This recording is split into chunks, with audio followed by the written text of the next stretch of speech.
অনেকে অবাক হতে পারেন, আমার হিন্দু ভাইরা অবাক হতে পারেন যদি হঠাৎ করে উনি ওয়াজ মাহফিলের এই মঞ্চে কেন।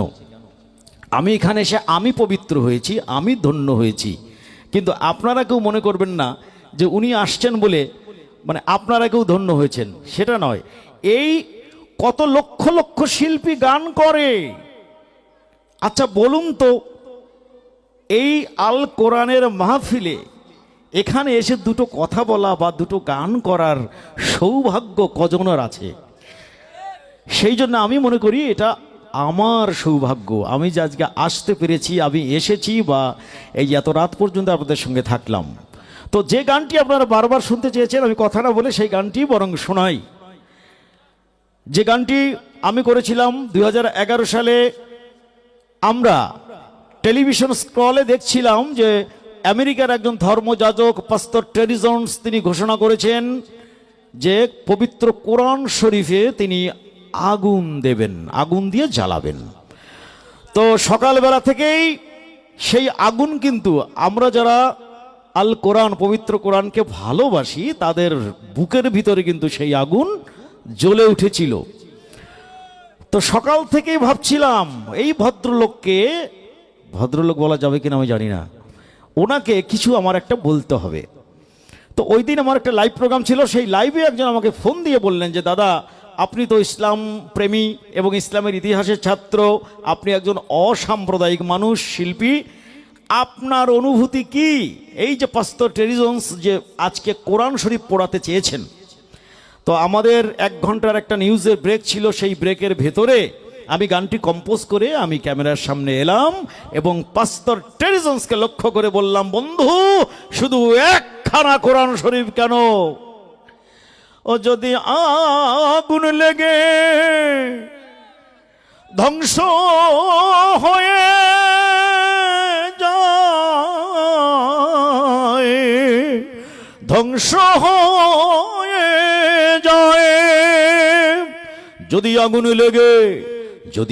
আগুন লেগে কোনদিন ধ্বংস হয় পৃথিবীর সব বইয়ের দোকান, তবু বিশ্ব থেকে হারাবে না পবিত্র কোরআন।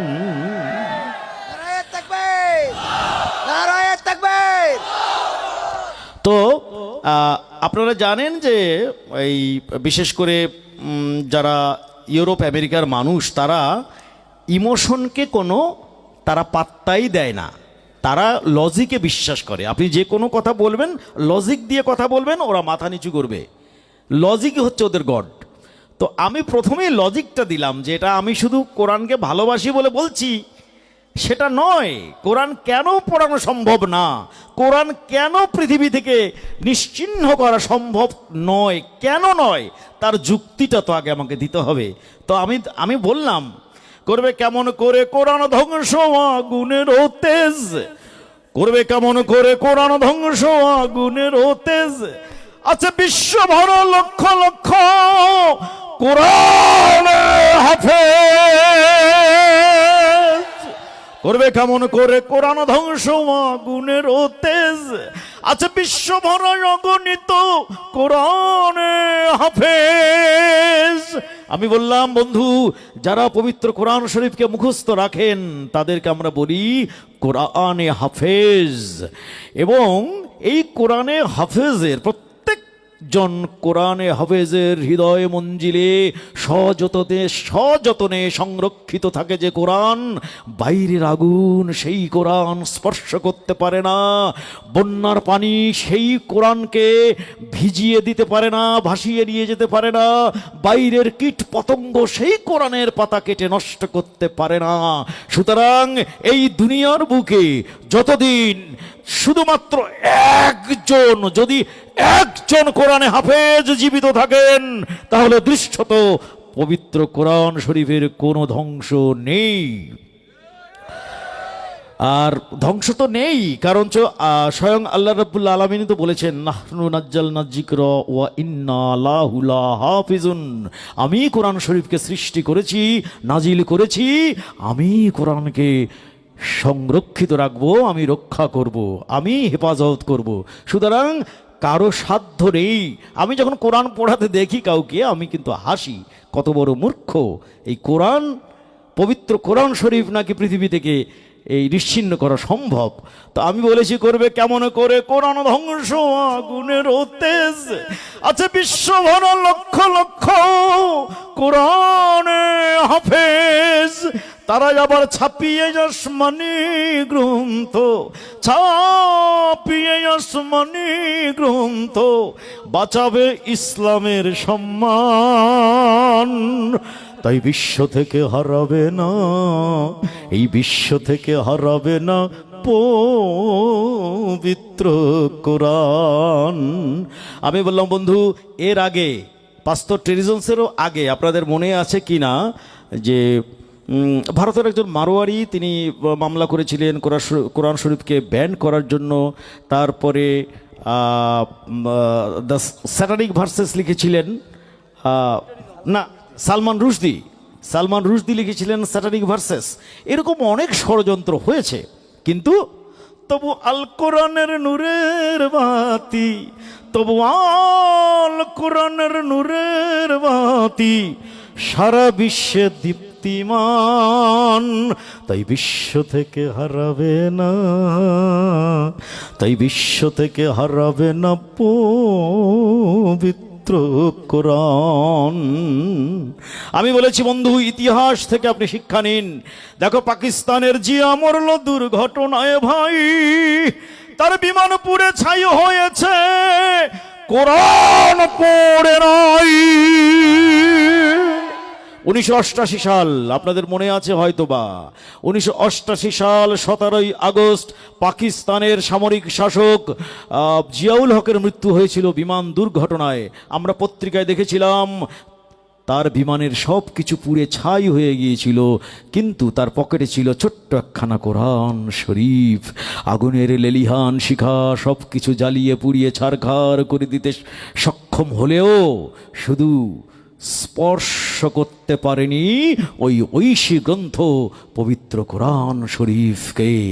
তাই আমি পাস্টর টেরিজেন্সকে বলেছি, দেখো পাকিস্তানের জিয়া মরল দুর্ঘটনায় ভাই, তার বিমান পুড়ে ছাই হয়েছে, কোরআন পড়ে নাই।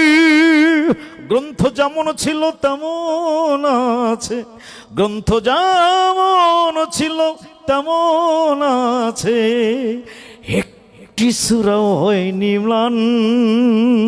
তাই বিশ্ব থেকে হারাবে না, তাই বিশ্ব থেকে হারাবে না পবিত্র কোরআন।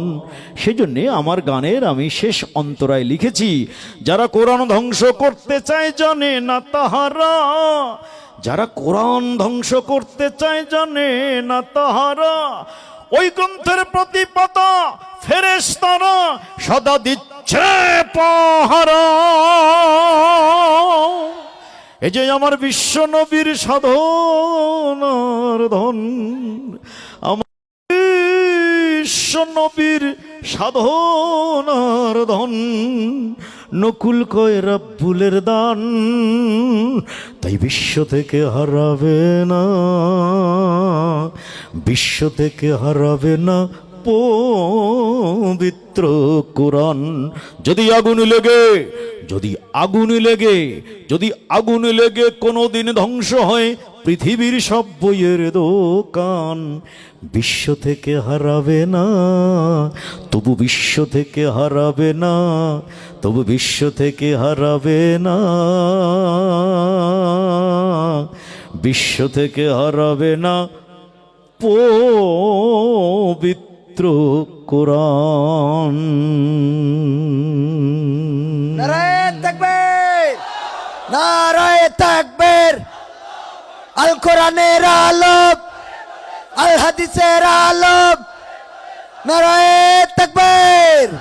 নুকুল কুমার ভাইয়ের আগমন মাগুরাবাসীর পক্ষ থেকে, মুসলমানদের পক্ষ থেকে, সকল মানুষের পক্ষ থেকে নারায়ে তাকবীর। এখন আমরা শেষ করে দেই, আর কি দরকার? তাহলে এরা ওঠে কেন? এই ওঠেন কেন? এরা কি